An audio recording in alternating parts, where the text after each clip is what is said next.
Alors, pour enlever le problème des formes indéterminées dans les limites des fonctions polynômes, alors si on prend on va utiliser cette règle.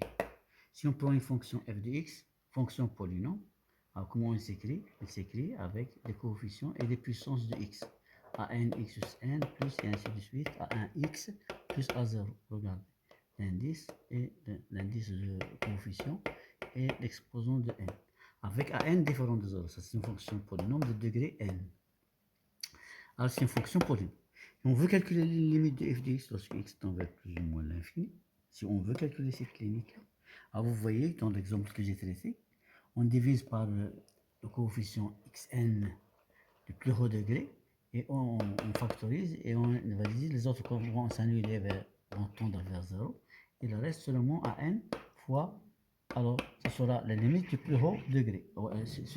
C'est le coefficient du plus haut degré qui sera le plus grand parce que plus ou moins l'infini, les autres seront négligeables.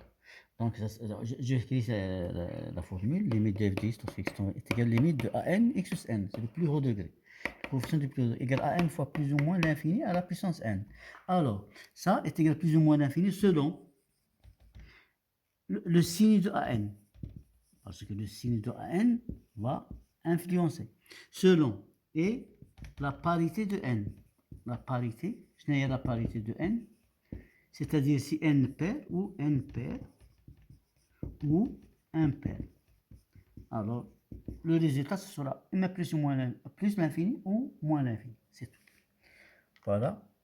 Alors, je vais 2, 5x4 plus 3x carré moins 2x plus 1. Quand x tend vers moins l'infini. Alors, ça sera égal. Après la règle, limite, je vais prendre le plus haut degré. 5x plus 4.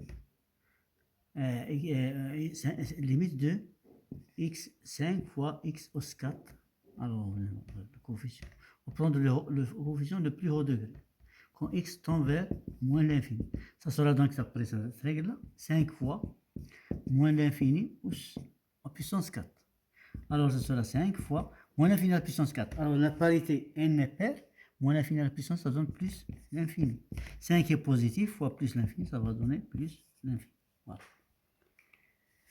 C'est un petit exemple d'une fonction polynôme.